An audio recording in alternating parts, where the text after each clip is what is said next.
The Selfish Giant. Hello, this is Natasha, and this is a much requested story by Oscar Wilde.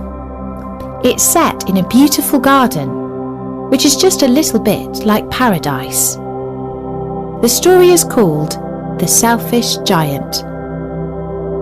Every afternoon as they were coming home from school, the children used to go and play in the giant's garden.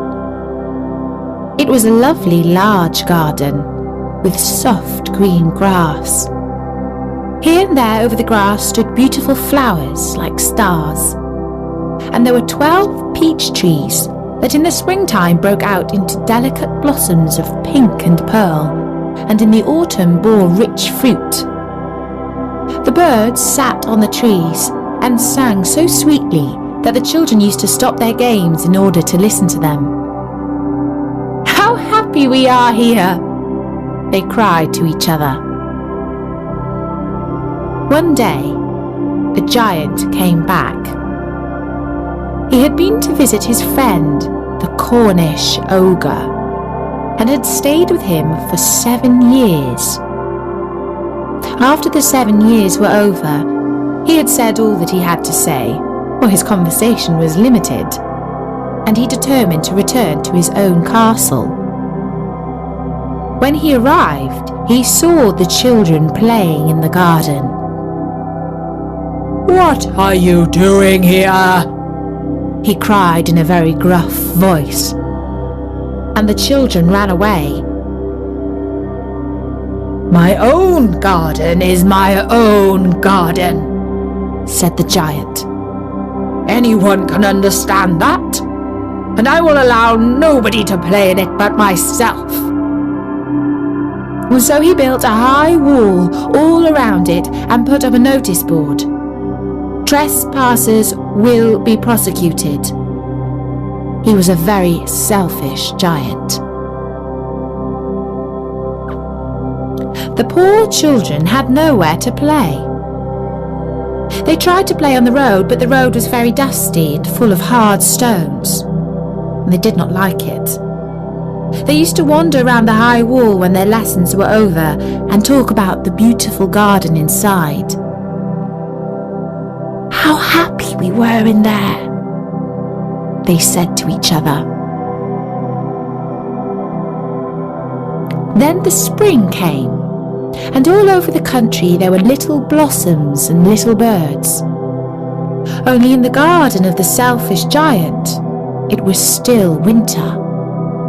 The birds did not care to sing in it, as there were no children, and the trees forgot to blossom. Once a beautiful flower put its head out from the grass, but when it saw the notice board, it was so sorry for the children that it slipped back into the ground again and went off to sleep. The only people who were pleased were the snow and the frost. "Spring has forgotten this garden," they cried. "So will we live here all the year round." The snow covered up the grass with a great white cloak, and the frost painted all the trees silver. Then they invited the north wind to stay with them, and he came. He was wrapped in furs, and he roared all about the garden and blew the chimney pots down. "This is a delightful spot," he said. "We must ask the hail on a visit." So the hail came. Every day for 3 hours he rattled on the roof of the castle till he broke most of the slates, and then he ran round and round the garden as fast as he could. He was dressed in grey, and his breath was like ice. "I cannot understand why the spring is so late in coming," said the selfish giant, as he sat at the window and looked out at his cold, white garden. "I hope there will be a change in the weather." But the spring never came, nor the summer. The autumn gave golden fruit to every garden, but to the giant's garden she gave none. "He is too selfish," she said. So it was always winter there, and the north wind and the hail and the frost and the snow danced about through the trees. One morning the giant was lying awake in bed when he heard some lovely music. It sounded so sweet to his ears that he thought it must be the king's musicians passing by. It was really only a little linnet singing outside his window. But it was so long since he had heard a bird sing in his garden that it seemed to him to be the most beautiful music in the world. Then the hail stopped dancing over his head, and the north wind ceased roaring, and a delicious perfume came to him through the open casement. "I believe the spring has come at last," said the giant, and he jumped out of bed and looked out. What did he see? He saw a most wonderful sight.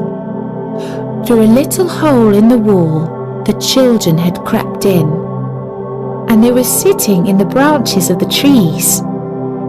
In every tree that he could see, there was a little child, and the trees were so glad to have the children back again that they had covered themselves with blossoms and were waving their arms gently above the children's heads.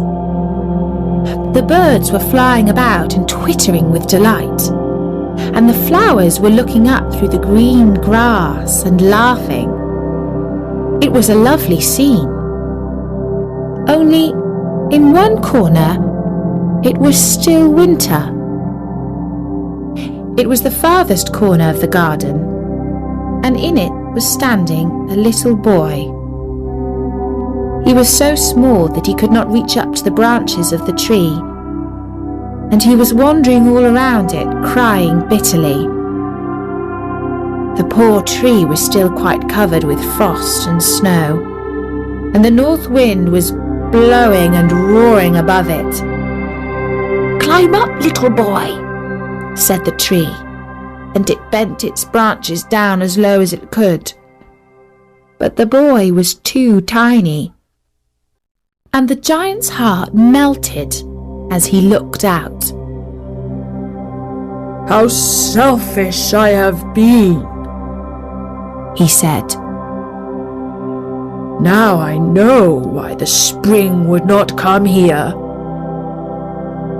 I will put that poor little boy on the top of the tree, and then I will knock down the wall, and my garden shall be the children's playground forever and ever."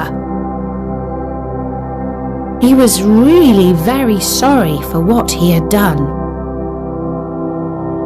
So he crept downstairs and opened the front door quite softly and went out into the garden.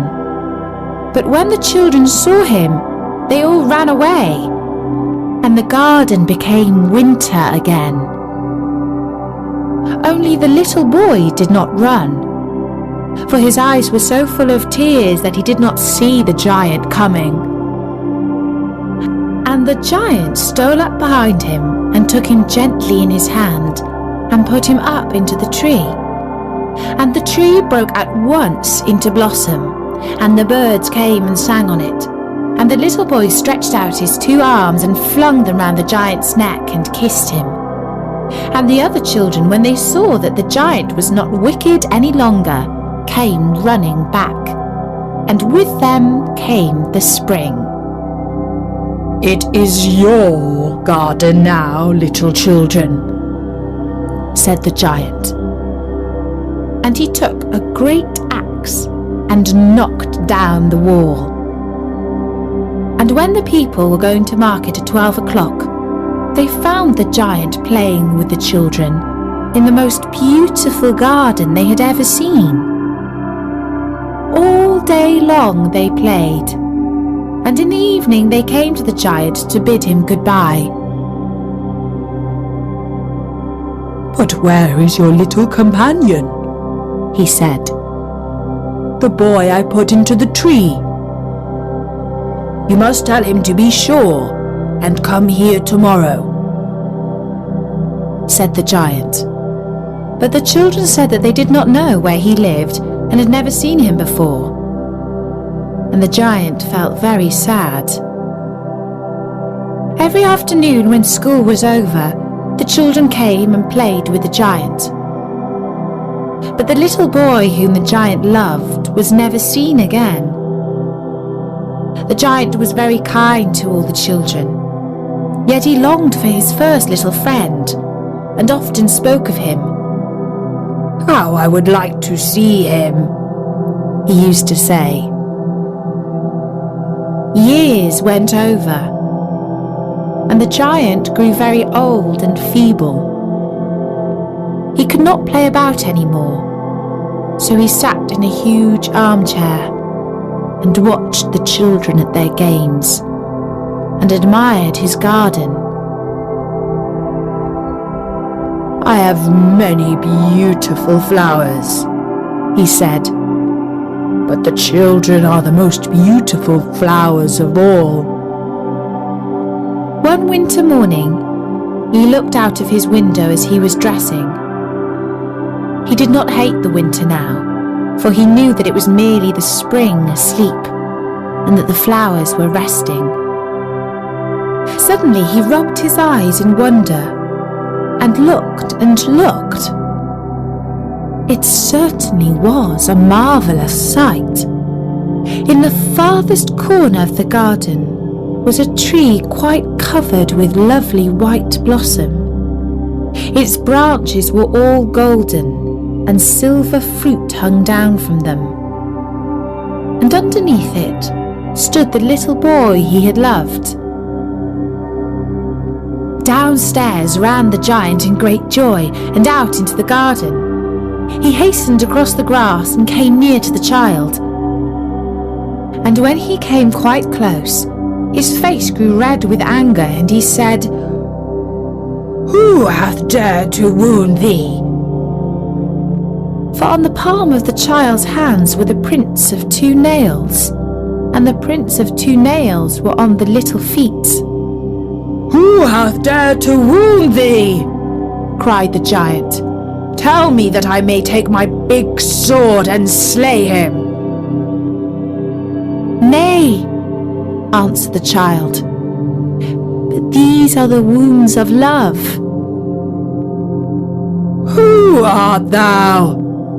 said the giant. And a strange awe fell on him, and he knelt before the little child. And the child smiled on the giant and said to him, "You let me play once in your garden. Today you shall come with me to my garden, which is paradise." And when the children ran in that afternoon, they found the giant lying dead under the tree, all covered with white blossoms. And that was the story of the selfish giant. I think the ending is not meant to be too sad, because the giant went to paradise. Anyway, I do hope you enjoyed it. If you liked this one, we have another story on Storyteller.com by Oscar Wilde. It's called The Happy Prince. And of course there are loads of other tales you can listen to.